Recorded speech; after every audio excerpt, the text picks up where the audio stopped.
Hi, you're back with Professor Mulcahy for Unit 3, Basic Human Needs. And this is Nutrition, Part 3 of our little series. Also a big unit, but thankfully not as big as oxygenation and circulation. Those ABCs are really important. Talking to some of the new graduates, they got a lot of oxygenation questions on the NCLEX, so I'm glad I'm covering it. Our lesson objectives for this little segment is to learn to apply the nursing process to the care of a client with an unmet nutritional need. Okay, so we're not going to delve as deep as an entire nutrition course. We're not going to look into it. Nutrition can be a whole field of study. We're going to look at it through the lens of what the nurse needs to know. And we're going to build a foundation so that later when you study, let's say, musculoskeletal, and we want to investigate the role of diet to prevent osteoporosis, we have that foundation. When we study hematology or diabetes, and we want to know the role of weight control, or we want to know how iron and B12 and folic acid fit in. When we study pregnancy and nutrition, when you study peds and you want to know what children need to grow, you'll have to rely on these concepts that we're teaching today.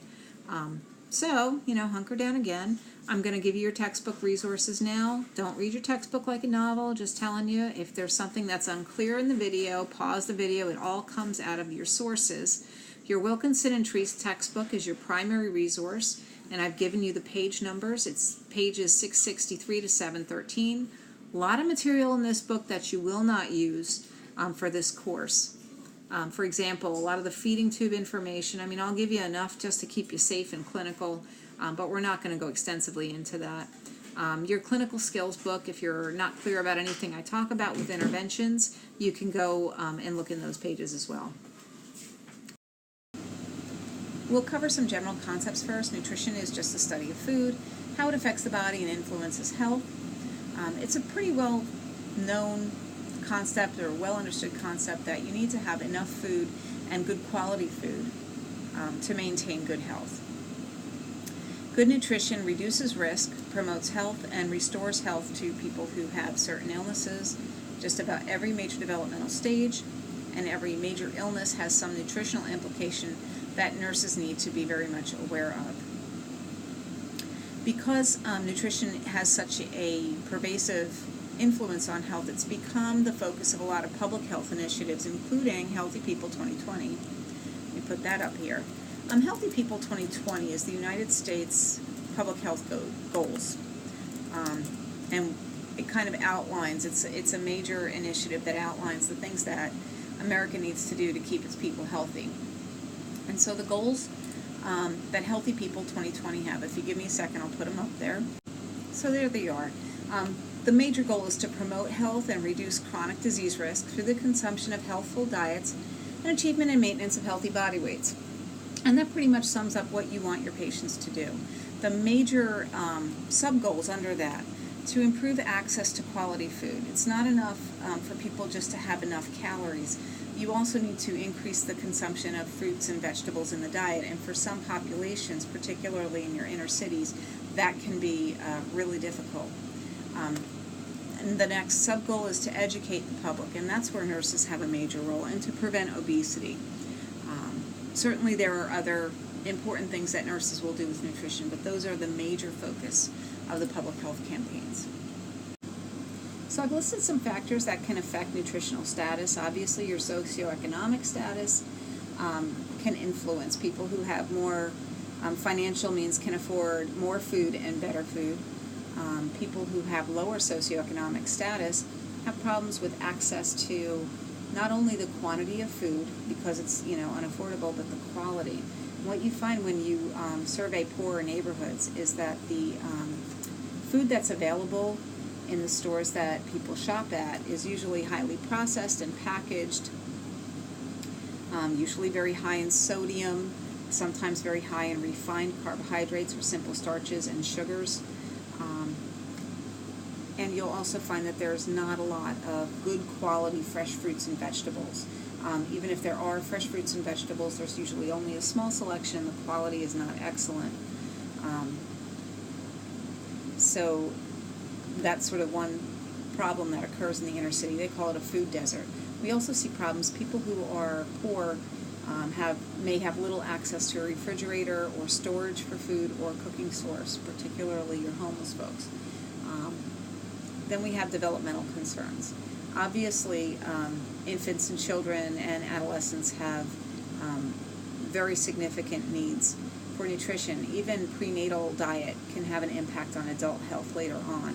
So when we talk in maternity about why it's important to get prenatal care, we'll pull in some of this healthy 2020 stuff, healthy people 2020 stuff, and explain why it's so important to have a good diet early in life.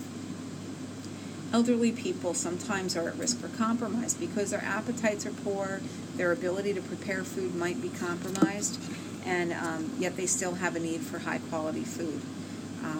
Maybe less of it, but certainly elderly people can be at risk.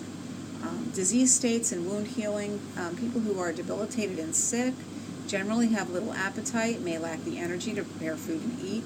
Some disease states have a very strong nutritional component, particularly those that are influenced by obesity, like diabetes and heart disease. And people may have disease states or may have issues like wound healing that require increased intake of certain nutrients like protein, vitamin A, vitamin C. So those certainly impact your nutritional status and your nutritional needs. Food allergies do. Usually people with a few food allergies can maintain a healthy diet. People with multiple allergies and intolerances may have difficulty having a varied enough diet to maintain health. When we talk about ethnicity and culture, food choices are very culturally influenced. It's harder sometimes to change the way people eat. It's so ingrained in them what healthy means in, say, some Asian cultures, as opposed to in, maybe in northern cultures. And so a lot of our interventions will have to take those things into account. Now, if you have somebody, let's say, who's diabetic, who needs to control their carbohydrates and their diet has consisted mostly of rice, there needs to be some concessions made. Maybe we go with smaller portions. Maybe we use brown rice. Maybe we use rice more as a condiment. So we try to maintain cultural sensitivity and support ethnic identity, but at the same time we have to maintain health. Religion does affect diet. Obviously, people who keep kosher, Muslims, will avoid certain foods like pork. People may fast at certain times of the year, and belief system. And belief system can be even broader than your religion. There are people who are strict vegetarians or vegans because of their beliefs about animal rights. So those are just some things that can influence people's diet. Knowledge and attitudes about food. Americans have very interesting opinions about food. Nutrition is an emerging science, and you can find a study to support almost any kind of diet practice. And so when we assess somebody's nutrition, we're going to ask them about their knowledge and attitudes. You're going to get a lot of information about that. Functional status is a big one. People may have arthritis and have a hard time cutting food. They may have problems with teeth and may have a hard time chewing it. They might have a tough time with swallowing because they've had a stroke or because they have Alzheimer's. And cognitive status, obviously. There are people with dementia who forget to eat or who forget that they have already eaten and they eat again. So those are some things that can impact on your nutrition. And dentition, obviously, if you can't chew your food, you're at sort of a disadvantage nutritionally. We're going to touch on what a nutrient is. Major nutrients are things that you take in that do something good in your body. Water is the most important one. Without water, you will very rapidly deteriorate and go a little bit longer without your macronutrients and your micronutrients. Macronutrients are the big things that have calories, your carbohydrates, proteins, and fats. Micronutrients are other components of food that help manufacture, repair, and maintain cells, so your vitamins and your minerals. Fiber is found in foods. It's actually not digested, it just kind of goes through, but it does play an important role in health, and we'll talk about each one of these nutrients separately. They are the building blocks for cells and tissues, and they supply energy, and so these are, kind of big concepts. So let's talk a little bit about water. Water is the most important nutrient. If you are looking to prioritize something and somebody is malnourished and dehydrated, go with fluid first. Learn more about that in fluids and electrolytes. Water makes up a very large percentage of body weight. Men have about 55 to 65% of their tissues are made of water. Women, 50 to 60%, or 50 to 55% rather. Children have an even greater percentage of body water, and that has to do with body composition. So it's important to stay hydrated. It also makes the basic solvent for all of the body's chemical processes, and it's the major transporter as blood volume. When we don't have enough circulating blood volume, we can't get the oxygen and the nutrients to the cells, and we can't get the wastes out. So you need to have enough blood volume for that. It gives form to the tissues, it fills in all the spaces in the cells, and gives it structure, and helps to maintain body temperature. So some indications that a patient's not getting enough water, they're going to have a dry mouth, their urine gets very concentrated and dark, and it will decrease the output. The kidneys will concentrate the urine in response to dehydration. The skin gets less elastic. It's got what's called poor turgor. We'll experiment with that in 137. And when you look in the mouth, you're going to see a dry, coated tongue. And so if a patient has needs for fluid, that's going to come before their needs for other nutrients. So next we have carbohydrates. And carbohydrates give the body energy. They're plentiful and they're cheap, and so they can form a lot of people's fuel. We have two types of carbohydrates. Basically, we have sugars, and you can tell that something is a sugar because it ends in the suffix OSE, like dextrose, sucrose, glucose, fructose. So when you're reading labels, you see that OSE, you're looking at a sugar. Starches are chains of sugars. People used to talk about complex carbohydrates, which is mostly your starchy foods. Starchy foods they're all broken down into sugar. Carbohydrates have about 4 calories per gram. So when you're calculating somebody's diet, you can multiply the number of grams of carbohydrate in the food by 4 calories to get the number of calories that come from carbohydrates. They're found in vegetables, fruits, dairy products, cheese less, but more your milk and yogurt have lactose is the primary sugar. You find them in whole grains and in refined grains. You find them in sweets, you find them in starchy vegetables. All carbohydrates basically based on sugar, and it all breaks down into sugar. The body stores it as what's called glycogen. Let me write that in here for you. Glycogen is stored in the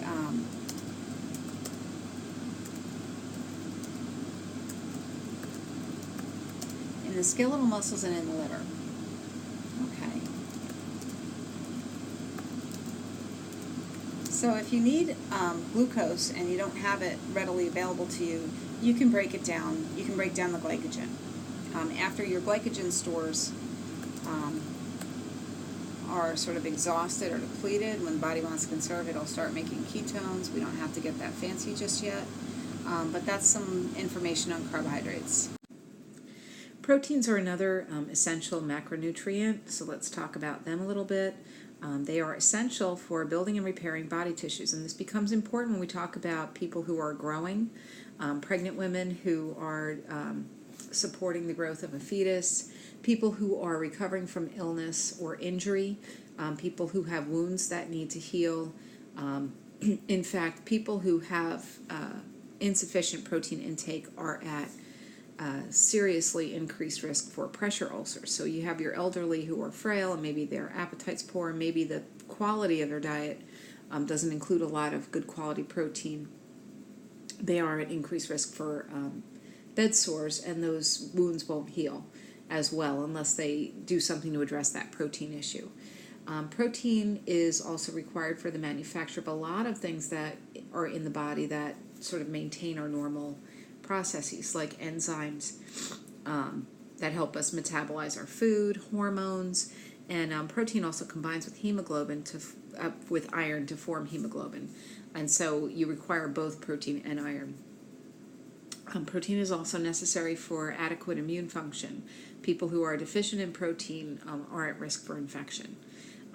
They can be used for energy as a secondary source. Again, carbs are sort of the easy go-to for the body, but proteins can be broken down to be used for energy. So proteins are made out of long chains of amino acids, and amino acids come in two basic types. They're essential amino acids. Essential means that we must get them through our diets. Non-essential means that our bodies will manufacture their own amino acids from the breakdown of whatever is available to them. Complete proteins versus incomplete. A complete protein is one that contains all of the essential amino acids. So anything that you need to take in to make protein for your body is in that protein. And usually we think of animal sources of protein. There are a few plant sources of protein that have complete proteins. Soy is one of them. But most proteins that come from plants are considered incomplete because they're missing one or more of the essential amino acids. Now, that's not really a big deal because if you eat a variety of foods, you're still likely to get all the essential amino acids. For example, if you eat rice and beans, you're going to have a combination of essential amino acids that forms complete protein. If you have a peanut butter sandwich on whole wheat bread, if you have any kind of legume, lentil soup with barley, that's going to give you like a more essential amino acid. And it used to be thought that you had to combine them at the same meal, but the newer thinking now is that as long as you get enough protein from a variety of sources over a period of a day or a few days, your body will manufacture what it needs. The next concept you need to think about is nitrogen balance. It's just a way of describing whether protein intake is adequate for a person. Protein has a nitrogen molecule attached to it. The body is constantly breaking down its proteins and building them back up. Cells are being repaired, so you're constantly in a flux with nitrogen. When we say that somebody is in nitrogen balance, it means that their nitrogen intake, meaning their intake of protein foods, is adequate to the amount of nitrogen that they lose when cells break down and need to be repaired. If you have a positive nitrogen balance, you're taking in more nitrogen in the protein in your foods. If you have a negative nitrogen balance, you have protein loss. Okay, and that is a problem for people who have illnesses that sort of increase their metabolism and their intake can't keep up with it. Injuries like burns, where the cells have been destroyed, and people who are severely malnourished or kind of wasting. Now, when we think of sources of protein, obviously what comes to mind for most people, because they were taught the food pyramid, are your fish, meat, eggs, milk, cheese, your animal sources of protein. But there are also vegetarian sources of protein or vegetable, plant-based sources of protein. Beans and legumes are particularly rich, but also your whole grains, even bread, and vegetables. A lot of your leafy green vegetables have 3 or 4 grams of protein per 1 cup serving. It does add up over time. Most people who are healthy enough to take in a variety of nutrients get enough protein. You can consume too much protein, and that can cause kidney stones and other problems, and there's some calcium loss from the bones that comes from excessive protein intake. However, most people can regulate that nitrogen balance. Protein has 4 calories per gram, so if you're calculating the percentages of nutrients and how many calories come from each macronutrient, sorry, did that wrong. They're about equal to carbohydrates. So if you have a food that contains 7 grams of protein, you would multiply that by 4 and you would get 28 of the calories in that food came from protein. So it's a relatively less dense food in terms of calories. And yet at the same time, it does provide a lot of satisfaction, whereas a lot of your carbohydrate foods do provide that quick energy, but they don't tend to give you a sustained feeling of satisfaction. Protein usually helps with that feeling. And our last macronutrient is lipids. Lipids are also used interchangeably with the term fats. A fat that is solid at room temperature, or a lipid that's solid at room temperature is a fat. If it's liquid at room temperature, it's usually considered an oil.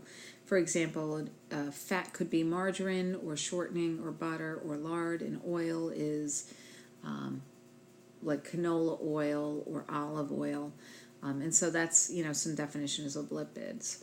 Lipids in the diet provide about 9 calories per gram, which make them a source of energy. Now, the thing is that to convert lipids into glucose is not the most efficient process.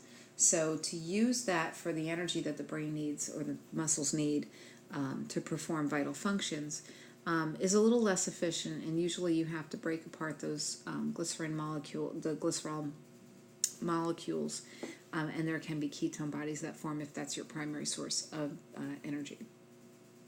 If you have like a very low carbohydrate diet, or if you're relying on your body fat. Lipids will also aid in the absorption of fat-soluble vitamins. Your fat-soluble vitamins, you'll find out in the next section, are A, D, E, and K.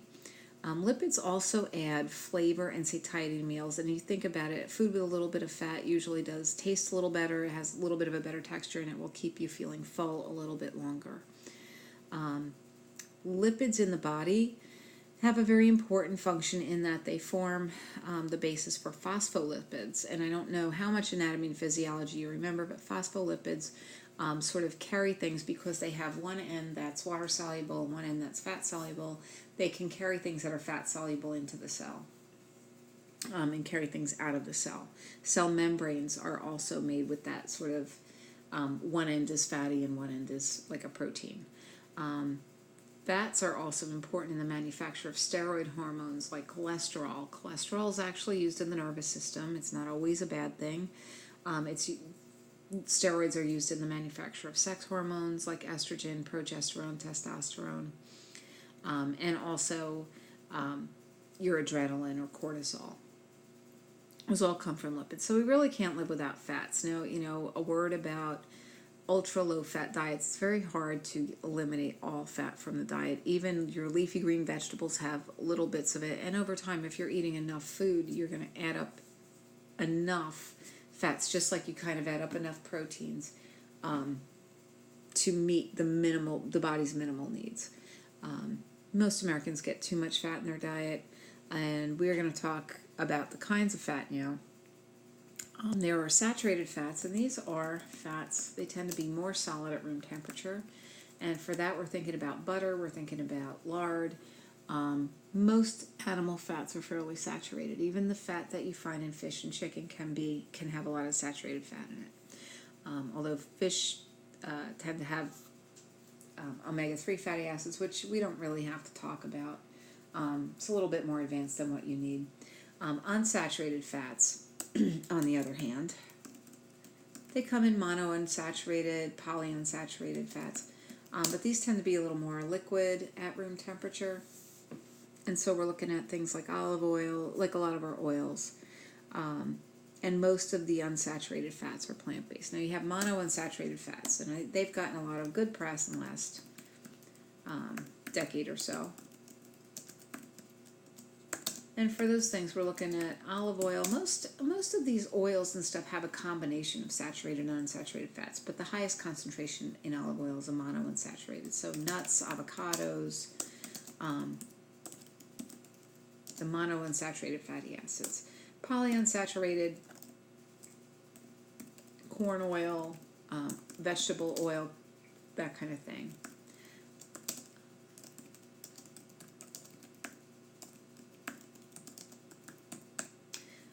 So those are the different types of fats.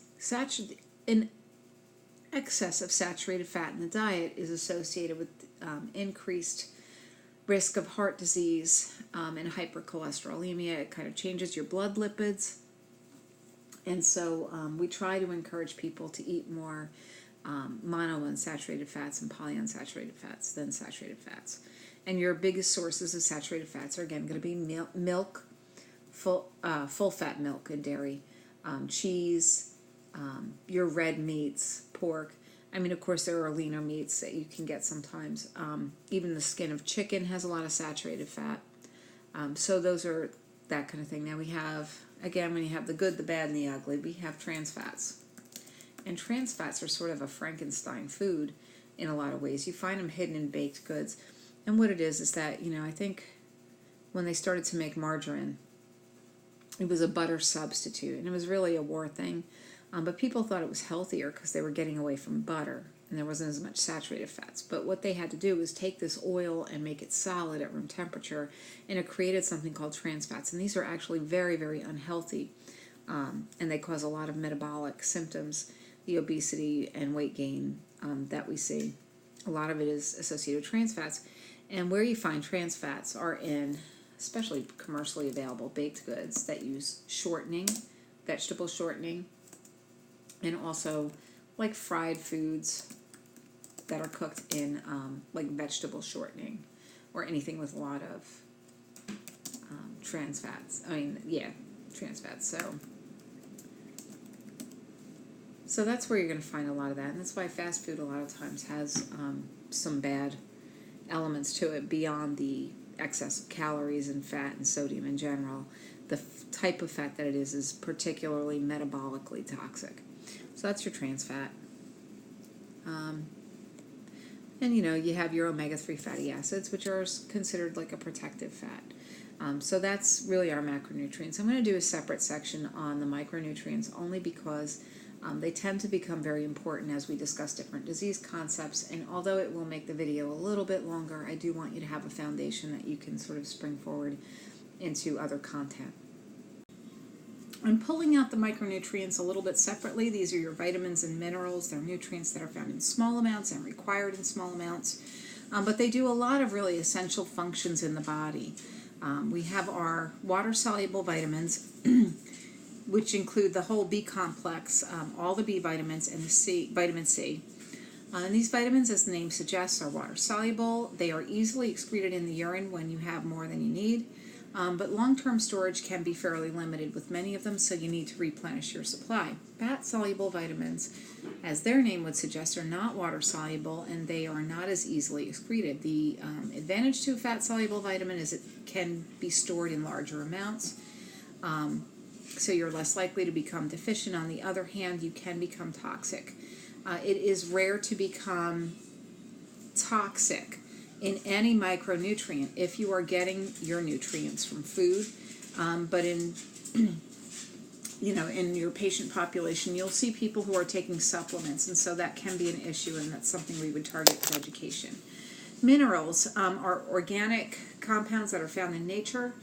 We have the major minerals, not that they're more important, it's just that you need larger amounts, and they include things like calcium, phosphorus, potassium, sodium, magnesium, and your trace minerals that you need in smaller amounts than that 100 milligrams per day, such as iron, copper, zinc, fluoride. So those are the micronutrients that we're going to talk about. And I just want to call your attention to the page numbers, because all of this stuff is found in a really good table that runs from pages 674 to 677. It's just that some people seem to need a little more of a discussion on them, and I think last year I had given out a handout and referred people to their text, and we still maybe needed to discuss it a little bit more, so we'll kind of get started with that. We're going to start our discussion with B vitamins. And B vitamins in general, their function is to help with cellular metabolism, which involves unlocking the energy from the foods you eat so that the cells can actually use the glucose or the proteins or whatever it is you're taking in. They also help with the formation of neurotransmitters and red blood cell synthesis, and they're implicated in tissue repair to some extent. So that's sort of an overview of what B vitamins do, but each one has a specific function. We're not going to have time to cover them all, but I do want to give you some highlights. Thiamine is B1. And thiamine, what nurses need to know about thiamine is that people who are deficient will have neurological deficits.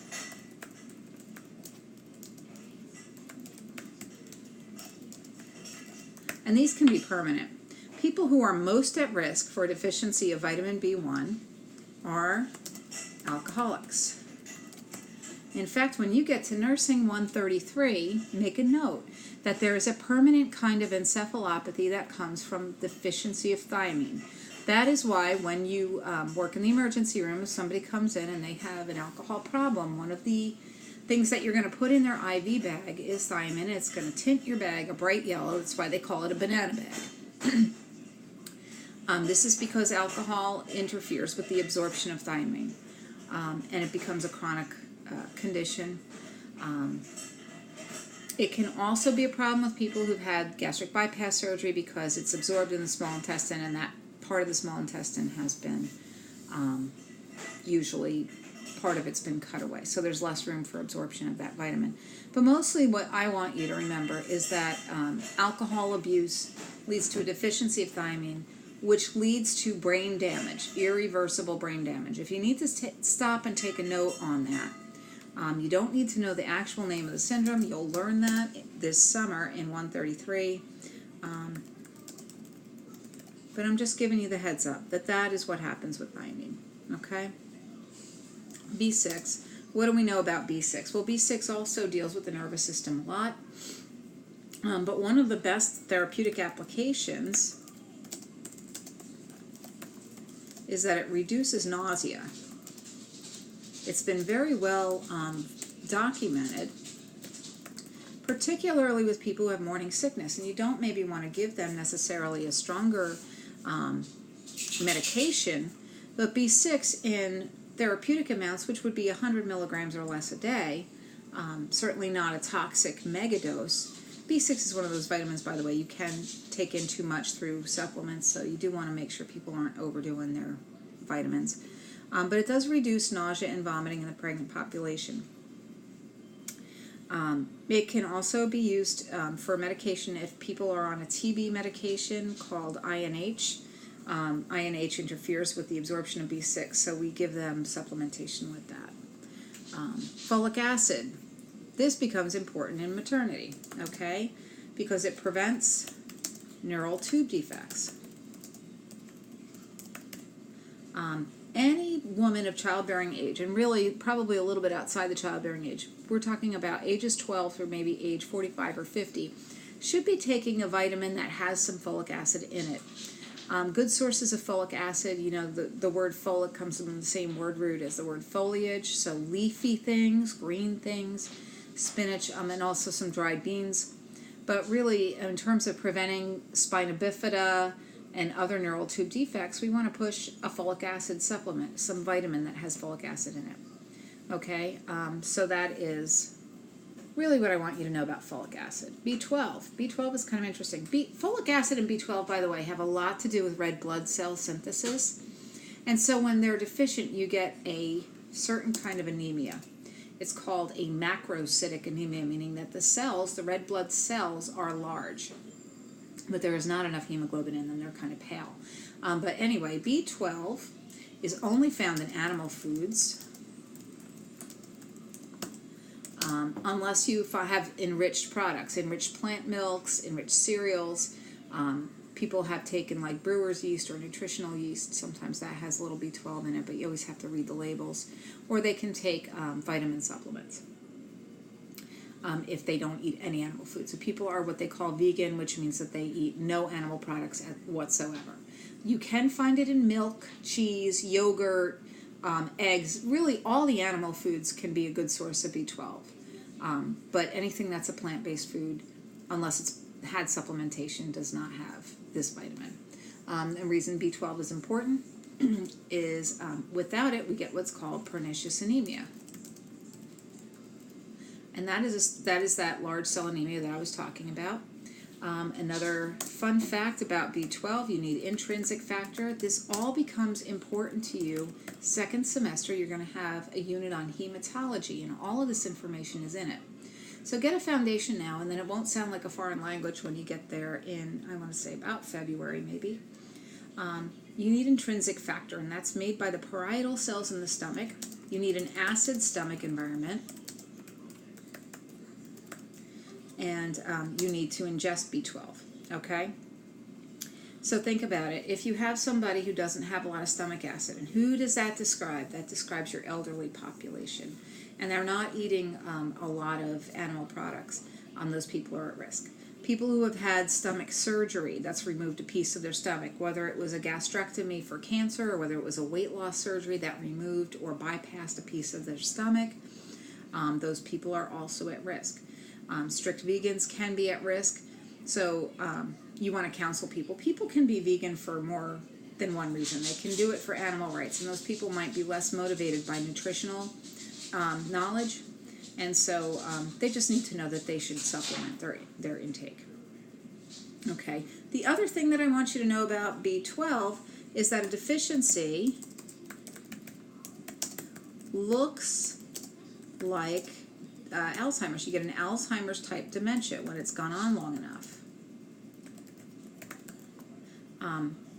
And a lot of your elderly patients, I'm only pointing this out because one of the things with aging, you lose that stomach acid, and the parietal cells are less able to secrete the intrinsic factor. If you don't have stomach acid, the B12 that you eat in your food is bound to protein that's in that animal food. You have to sort of pry it apart in that acid environment, and then you have to bind it to this intrinsic factor that the parietal cells secrete, and then it has to get absorbed in the small intestine. And you know, as part of the normal aging process, this becomes less efficient as the person ages. Now, if they're also struggling with poor intake because of poor appetite, now you have, you know, possible problems. And there are also some medications that block B12. I don't want you to get too messy with it. But just remember that sometimes a nutritional deficiency can be masked and can appear to be something that is part of aging, and it really isn't. It's something that we should have been looking for and correcting. Remember that when we treat diseases that are caused by nutrition, if it's not an irreversible change, then our treatment is always going to target whatever the cause was. Unfortunately, if you let things go too long, deficiencies of these B vitamins can have devastating effects on the nervous system and on the mental status of people. Okay, so that's what I want you to know about B vitamins for now. There are other B vitamins, there are other things you could know about them, but those are the four things, or the four nutrients that I kind of want you to tuck away because they become important later. Okay, so we'll move on to vitamin C in just a moment. So let's talk about vitamin C, which is also known as ascorbic acid. It is an antioxidant, it helps with collagen synthesis, and it helps form hemoglobin. By helping the body to absorb iron. So it performs a lot of really important functions and also aids the immune system, and it does have some role in the formation of neurotransmitters, but don't get too fancy, like I said. You find it in fruits and vegetables. Now everyone knows orange juice. There's also papaya. Bell peppers are a very good source. And some of your green leafy vegetables, your broccoli, cauliflower, cantaloupe, strawberry, kiwi, a lot of those foods have a pretty high vitamin C content. Even potatoes are pretty rich in vitamin C. And so, you know, this is one of the reasons that we need to encourage a varied diet that's high in fruits and vegetables. Smokers become depleted quickly because vitamin C is an antioxidant. The more oxidative stress your body's under, the more vitamin C it's going to deplete in the process of defending itself.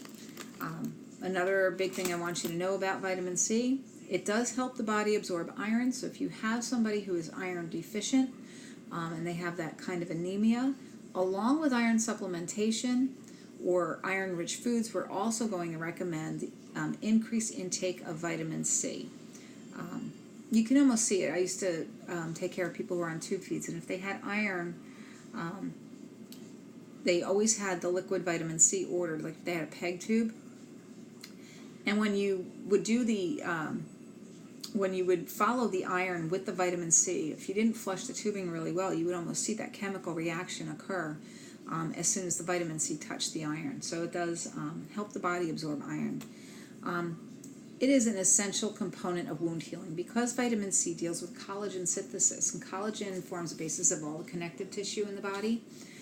Without vitamin C, we get poor wound healing, okay?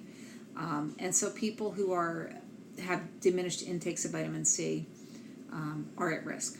People who are generally malnourished and debilitated, who are now sedentary, are at higher risk for bed sores. And so we want to watch their intake of protein, vitamin C, vitamin A. Vitamin C deteriorates very rapidly on standing. So if you pick an apple, oh, not an apple, let's say you pick strawberries. The vitamin C is highest as soon as it leaves the plant.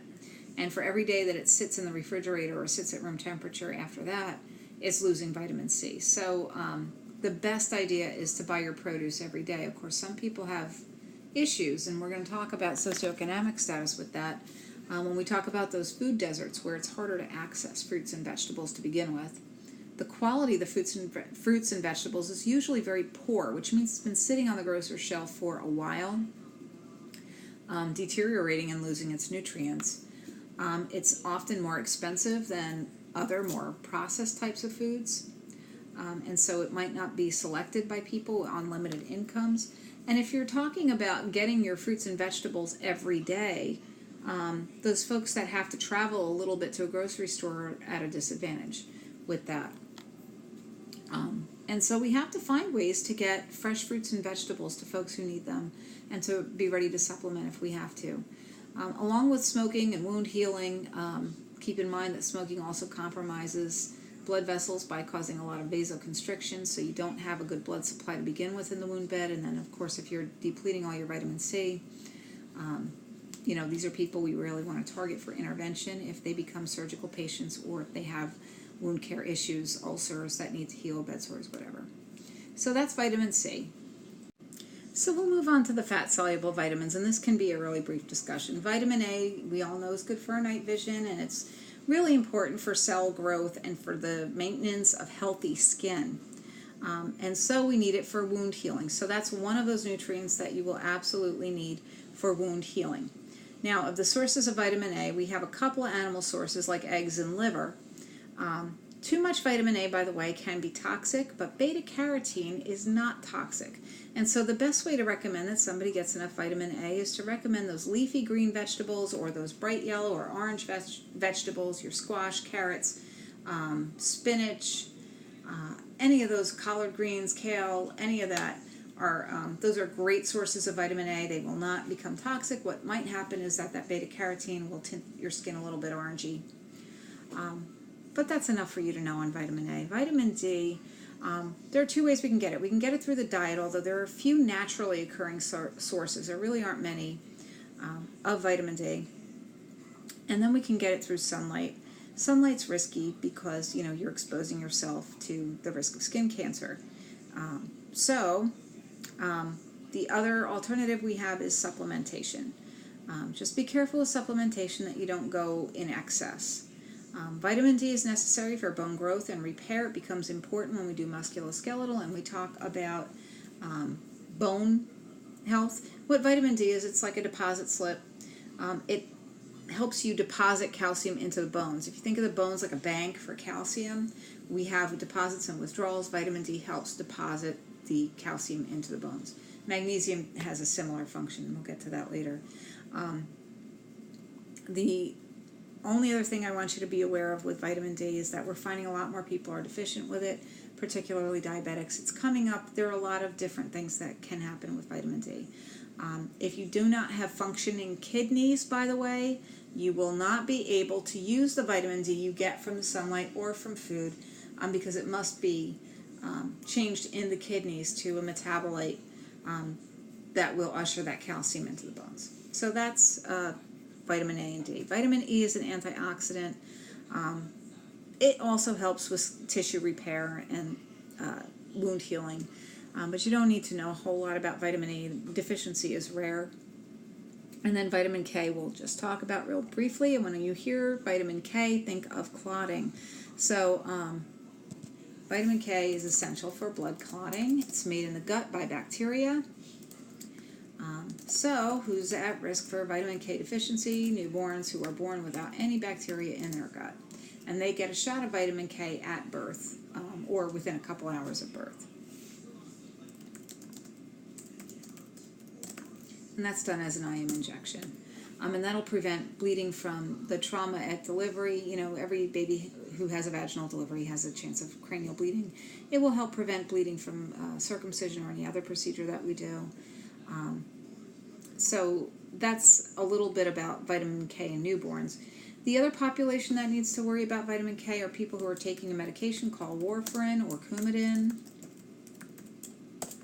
Because that medication, the antidote for Coumadin is vitamin K. And so we need to make sure that people understand they have to have a consistent intake. They can't have a low vitamin K one day and then eat a whole bunch of leafy green vegetables, because things like greens, collards, kale, spinach, mustard greens, all fabulous sources. Broccoli, by the way, too, of vitamin K. They interfere with the action of warfarin, and this person might then have clotting issues. So that's enough about the fat-soluble vitamins. And we'll talk a little bit about the minerals. I put the major minerals up there. We have calcium, phosphorus, magnesium, potassium, sodium. Calcium, phosphorus, and magnesium, those three are important for bone health. Good sources of those include magnesium. A lot of times you're looking at green leafy vegetables. Calcium can be found in green leafy vegetables. It's also found in dairy products, cheese, yogurt, milk. Phosphorus, you'll find that in dairy products as well. You also find it in carbonated drinks. When we talk about bone health, those minerals will become important again. Calcium deficiency, by the way, is one of the most common deficiencies in the United States. People just don't tend to get enough calcium. Potassium and sodium are actually like salts or electrolytes. You'll learn a lot more about them in Fluid and Electrolyte. But just know that they are essential in the diet, but excess of sodium a lot of times will be associated with hypertension and fluid retention, and so we want to be mindful of that. Let's talk about trace minerals. Just give me 1 second. Okay, so here are some of the trace minerals. They are not less important than the major minerals. They are just found in smaller amounts and required in smaller amounts. So we'll start with iron, even though it's not at the top of the list in your book on page 678. Iron is critical for the synthesis of hemoglobin. If you don't have iron, you will become anemic. Iron deficiency anemia is the biggest deficiency worldwide, because iron-rich foods, tend to be high-quality foods. Meats, liver, liver definitely. Seafood, eggs, a lot of your green leafy vegetables. Although heme iron, which is found in animal products, is much easier to absorb by the body than non-heme iron. And so people who have limited access to high protein foods can become iron deficient. Just so you know, protein is also required for the synthesis of hemoglobin, so you can get deficient, an anemia if your protein intake is low as well. And vitamin C, of course, we already talked about, helps the absorption of iron. And that's really probably its most important job, is the synthesis of hemoglobin. Copper, fluoride, iodine, found in very small amounts. We know that fluoride deals with tooth decay. I'm not going to worry too much about copper and iodine. Iodine used to be found more commonly in landlocked areas. Now we iodize our salt. We used to see what was called goiter, which was a swelling of the thyroid gland. Give me 1 second, I'll put it up for you. Okay, and there's a picture of goiter. It's a swelling at the thyroid gland right about here. It can get quite large. But that's from iodine deficiency, and so now people iodize their salt. Now with the emphasis on sea salts that aren't iodized, I don't know whether we'll see a return of goiter, but zinc is another nutrient that we need. It's really for growth. So in countries where there are not really good sources of zinc, particularly people who have a very high fiber diet and don't have access to meats and seafood and eggs, and other good sources of zinc, can become deficient. They're usually very smaller. They may have issues with sexual maturation, but it's uncommon to see in this country. So those are your micronutrients and the things that I thought were important enough for you to know to move forward.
Our next big concept is the concept of energy balance and weight control. The units of energy that we're talking about are kilocalories. When you hear people discussing weight management strategies and are saying things like this food has 200 calories per serving, what they're really talking about is kilocalories. Excuse me 1 minute. Okay, sorry about that. When we take in energy in the form of kilocalories in the foods that we eat, the body has basically two choices.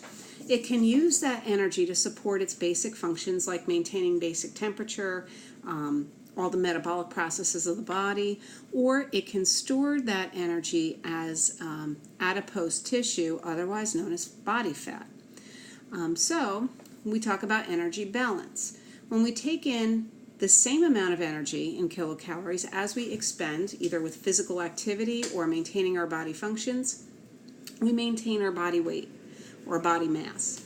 If the energy we take in is less than the energy we put out, we lose weight. And that can be intentional because we're trying to get a healthy BMI, or it can be unintentional because the person's intake is poor or because their body requires more than they need. If the energy we take in is greater than the energy we put out, we're eating a lot, we're not burning it off, we'll gain weight. Now sometimes that is intentional. You have a person who is debilitated and ill, we try to get them more kilocalories so that they'll gain weight back to have a healthier BMI, to be at least 18.5 on that BMI scale. And sometimes that is unintentional. I would say most often in America we have people who unintentionally take in more energy than they expend, and we have to target that for some intervention. Now, just in the way of review about your calories, protein and carbohydrates each are 4 calories per gram or 4 kilocalories per gram. Fats are 9 kilocalories per gram, and alcohol is 7 calories per gram. It used to be thought that if we cut all the fat out of the diet, the calories would automatically become lower. It doesn't always work that way because fats will give you a little more satiety.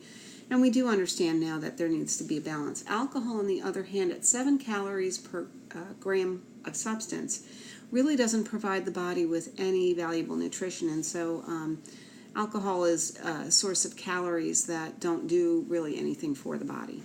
And it's something that if your person has altered nutrition greater than body requirements, you might want to target that for a reduction so that that person can have a better energy balance. So just to cover some of the risks that are associated with obesity, and we'll define that when we get to assessment as a BMI greater than 30 or 30 or greater. Overweight is like that category in between obesity and normal, which is also associated with increased health risk. But obesity in particular, we have an increased risk for diabetes, for hypertension, for heart disease, stroke, gallbladder disease, gout, obstructive sleep apnea, and many other conditions are emerging as having a link to obesity. Pulmonary disease, for example. So obesity is not just a cosmetic problem, and we do want to target it for some intervention. And we'll talk a little bit more about that when we get to nursing interventions, and then we'll go into some medical interventions. Next, we come to the problem of underweight and undernutrition, which can also be associated and frequently is associated with other types of malnutrition. And we see that for hospitalized clients, I took this quote right out of your book and I cited it for you. For hospitalized clients with serious illness, increased mortality is associated with a BMI of 21 or less, which I find interesting because normal is 18.5 to 24.9. So you have, for patients with serious illness, the lower the BMI, the higher their mortality is. Because usually serious illness can be associated with very serious types of malnutrition. And let's talk a little bit about that too. So we'll talk a little bit about malnutrition, and the definition of malnutrition includes the fact that it involves either impaired development when you're talking about children who are still growing, or impaired function in the adult. You can have different types of malnutrition. There is a protein deficiency known as kwashiorkor, and that's common in places where the diets are based mostly on starches, starchy tubers or rice, and there aren't enough protein sources. Protein calorie deficiency known as marasmus, You don't really have to memorize that for my purposes. I'm not going to test you on it, but to understand that when you don't have enough food in general, you're going to end up with marasmus, and that's when we see those pictures of children in the third world with their bellies that are swollen, and that comes from ascites. The albumin is leaking into their abdomen. Specific micronutrient deficiencies, we've talked about the micronutrients, and you can have just a calorie. People who have had weight loss surgery sometimes can end up with malnutrition because their diets are just low in food. Malnutrition is common in people in nations that are impacted by war, famine, and political oppression, and we all kind of know that there, it impacts the food supply. If there's not enough food, people are going to get malnourished. But it also affects your clients in this country, clients with chronic diseases, HIV, chronic obstructive pulmonary diseases, cancers, because those conditions are associated with both increased body requirements and decreased appetite, maybe some lethargy. These people don't want to eat. They're not going to take in enough nutrients. It can also be associated with dementia. People with dementia in advanced stages will forget to eat. They'll forget how to prepare food. And if their families aren't watching, these folks can go a long time and lose kind of a lot of weight. So that's what we're going to talk about with energy balance and weight control for now.